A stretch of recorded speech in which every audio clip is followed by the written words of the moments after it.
Hey there folks, this is Josh, Stoney Ridge Farmer. Welcome back to the farm. Today is going to be a pretty fun day on the farm, aside from me spending a bunch of money. So I've got to go over to the county building. It's the end of the year. Got to go over and get my taxes paid. Death and taxes, right? So today we're going to talk about cutting your timber on your farm, whether it was worth it for us, my thoughts about it. We're about 2 years out from when we cut our timber, and we'll take you over and we'll show you the new trees that we replanted, and we'll just chat a little bit about making money on your farm without having any animals, just making money off the land. All right?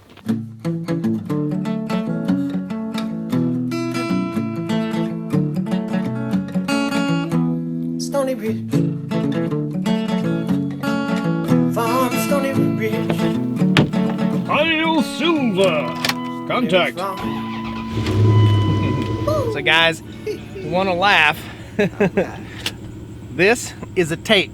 In case you kids have never seen a tape, this is a cassette tape. This goes inside a radio and plays songs. When I bought this truck, there was a Garth Brooks tape in there, dude. I can't say how much it takes me back to listen to a nice Garth Brooks tape. So let's go pay taxes. Here's the old Massey Ferguson 65 and the John Deere. And there's the old Farmall. So we gotta talk. We gotta talk about something. As I'm driving down the road, I've got the camera stationary here. I am going to dispute my tax evaluation today. I'm gonna go in and I'm gonna dispute my tax evaluation of one of my pickup trucks. So I've got two Dodge Ram pickup trucks. One's a 99 and one is a 2000 model. The taxes on one of them, they're taxing me for about $3,500 on this truck that I'm driving right now. And my other truck, they're taxing me at $15,000 for that truck. It has nearly the same amount of miles. It's a 20-year-old pickup truck with 140-something thousand miles on it, and I'm being taxed as if it's like a 2016 pickup truck. It's not right. I don't think it's right, and you got to stand up for yourself, and I'm going to stand up for myself. I'm going to go in there and I'm going to tell them, look, I've got one truck that's 1 year younger. It's the same truck, and you're only charging me taxes on like $3,000. So what is your rate there? And I've got some paperwork to help back me up. In other words, they're taxing me at an exorbitant rate. The rate that they're taxing me, an exorbitant? They're taxing me way too much on this pickup truck. So we're gonna go in, we're gonna talk to them a little bit. Last time I went in, they were charging me taxes on it, and based off of what I paid for it, which was like 5 years ago, and I did pay a premium price for my Dodge Ram Cummins diesel, but it only had 110,000 miles on it. Now it's got 140,000 miles. It's a little more beat up, and it's an old truck. So stand up for yourself. I'll let you guys know how that goes. Guys, I probably don't even have to tell you how the tax chat went, but I was nice and kind, and I went to the window and basically said that you're charging me more taxes. They're charging me close to $13,000 worth of taxes on the pickup truck that is 20 years old. In other words, they valued the truck at $13,000.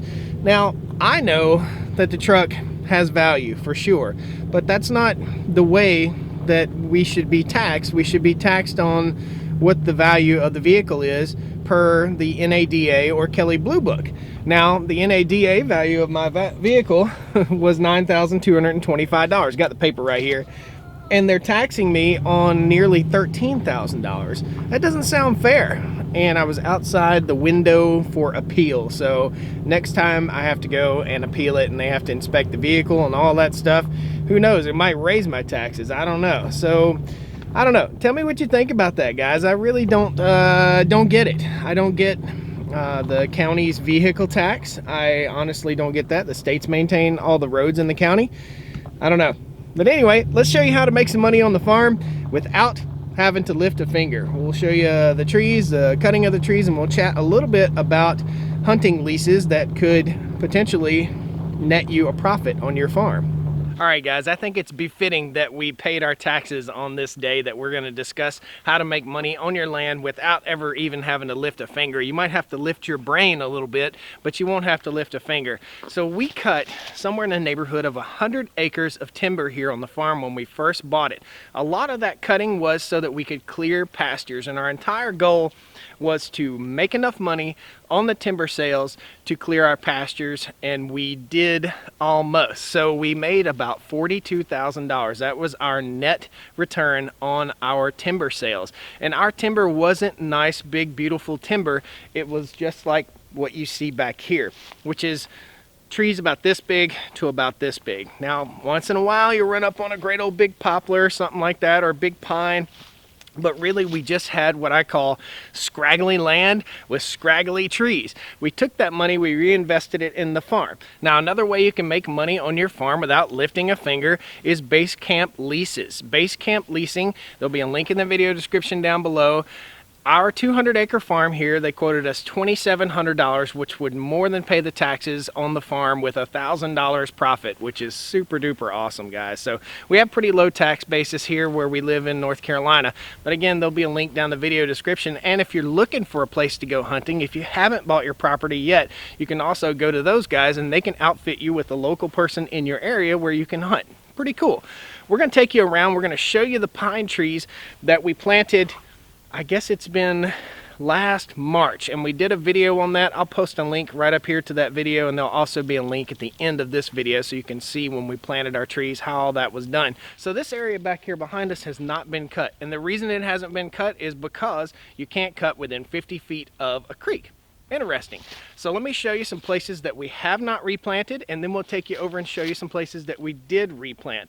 Now we're on year number 2, I do believe, on our pine trees. These are loblolly pine trees. It's what they typically plant here in my area of North Carolina. So whether you have property now or not, the first step you need to make if you're looking at property and you're wondering about the timber value of that property, contact the U.S. Forest Service. You have a U.S. Forest Service representative in your local area if you live in the United States, and that's what you pay your taxes for. So get those guys out there, have them evaluate your trees, have them tell you, is it time to cut? Should you go ahead and cut and replant, start fresh? What should you do? What our Forest Service representative told us to do, and we had a video with that guy too. What he told us to do is go ahead and cut and replant, and if you want to take back some pastures, take back some pastures. You can get on a forestry program with your land and you can save money. You can also get on a farm program with your land. So there's all sorts of ways to save and or make money without ever lifting a finger on your land or on your property or on your farm. Let's go look at a place that I've already cut and we have not replanted, and then we'll look at a place that we've cut and we have replanted. All right, you might have seen this kind of land on the side of the freeway or on the side of the highway or just out in the country. This is what we call a cutover, and this has been cut over. In other words, we cut all the trees. We totally clear cut this area, leaving a few select trees for the wildlife. We left some white oaks and we left some hickories up here on the top of the hill. All this land is going to be cleared very soon. This will all be cleared off. It'll be about another 25 to 30 acres in addition to our farm, and we're waiting a couple years for the stumps to rot in the ground, and that way they can easily be pulled out, piled up, and burned. Now, this is not the ideal thing. This is not what you want on your farm. You don't want cutovers. You want to cut your timber and you want to go back in and replant. We're going to talk a little bit about the cost to replant and or the cost of spraying prior to replanting, and there is some science behind when you need to cut your timber so that you don't have to spray chemicals on your newly cut areas in order to replant your trees. So let's go over to a place where we've got some trees planted, and they're not very tall, they're not very big, but they'll get bigger, and we'll keep updating the channel year after year. But we're going to ride over the other side of the farm real quick, and we'll show you the 25 acres that we planted.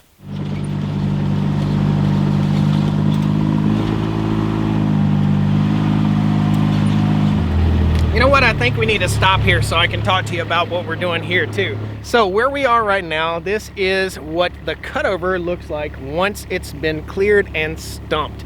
So this is probably about a 2.5 acre little section of land right here that we've got to smooth back over in the spring. We've got the TR3 rake. We're going to smooth this all over. Subscribe to the channel. You'll get to see all that stuff in action, how we seed it, everything that we do to take this land, which looked exactly like where we just were. So this is going to be a beautiful rolling pasture right here where it used to be a cutover nasty mess. Now, another good point to make, you see all these big trees right here? These are all big hardwood trees, and the reason we left those big hardwood trees behind is because I may want some lumber for myself. So when you cut your farm, don't clear cut your farm totally, because you may want some timber for yourself for projects or for building your own house. Good stuff. Let's go look at the pine trees. Get ready. hook. Left.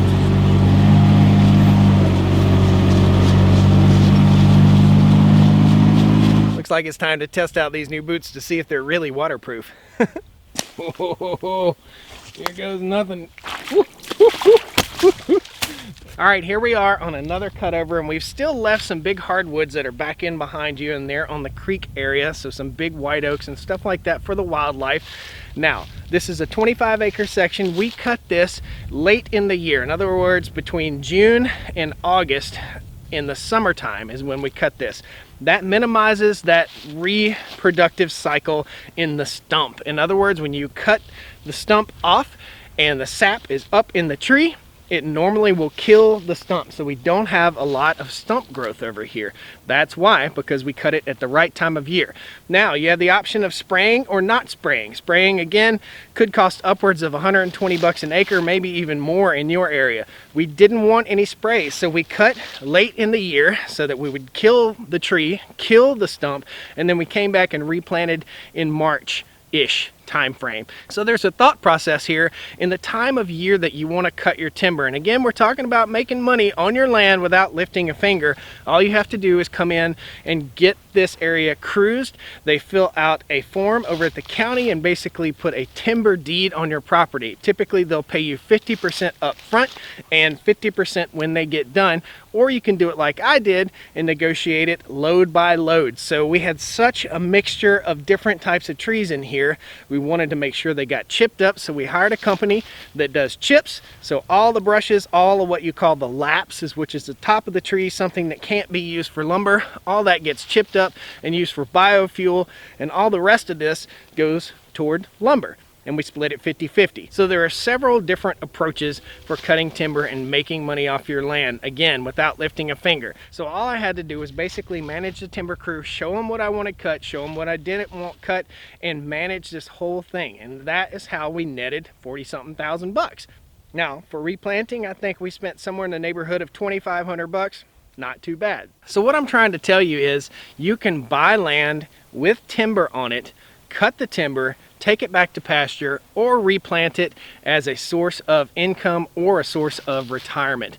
Our property actually lost money by cutting the timber. In other words, the value of the timber was around 500 bucks an acre, and the value of the property was somewhere around $2,000 to $3,500 an acre. So we actually took a loss on our taxes because we devalued the land and we didn't get enough in return. However, we want pasture anyway. We want to replant anyway. So in 30 to 35 years, when I'm about ready to retire, we'll start cutting trees again, and then we'll replant for the next generation of my family. Pretty cool. Let's get you down here and we'll show you one of these little pine trees. If you know what you're looking for, you'll see them. But right here is one of our little loblolly pine trees. And these started out just tiny, tiny trees about that big, little roots basically. They were a bare root tree. They stuck a little spade in the ground, opened it up, stuck the tree in, and that's it. So this is around 2 years. Next year, this tree will be over this high. It'll probably be somewhere in a neighborhood of 3 to 4 feet high. And there's another one back here. So depending on the area, the sunlight, and the nutrient content in the soil, your trees will grow faster or slower. And the sunshine and the rain. Lots of stuff to think about on the farm. So guys, I hope this has helped you a little bit with your thought process. If you're buying land, or if you already own land, if you inherited some land that might have a little bit of timber on it, go to the U.S. Forest Service, talk to those guys, learn a little bit, educate yourself, learn what the values of the trees are, stop at your local sawmill, learn, learn, learn. I hope this will help you on your journey of learning about what you want to do on your property and ways you can make money on your property without lifting a finger. So if you're interested in making a little extra money on your property, check out Basecamp Leasing. There'll be a link down the video description. Hopefully, if you decide to cut timber on your farm, you'll replant or you'll take it back to pasture. And think about your land. Think about it. Use every square inch of your land to its maximum productive capacity. That's what this is all about. Using your land wisely, spending your money wisely, and doing what's right for the environment, your farm, and your future, and your children's future. So it's good stuff. Thanks a lot, guys. I hope you enjoyed this little video. I hope you learned a little something. Dogs are chilling out in the leaves over there. I guess we'll see you next time on the Stoney Ridge Farm. Please pound that like button, subscribe to the channel, and I hope to see you again on the next video. All right? Woo! By the way, The boots are waterproof. Awesome. I'll post a link down the video description. These are a new pair of boots that I bought about a month ago. I'm really hard on shoes, and these are really holding up. I'll show you them real quick before we go. So these boots are Rock Rooster brand, and they unzip on the side so they're easy to take on and off, and steel-toed for working with the chainsaw. I like them. Land of the free.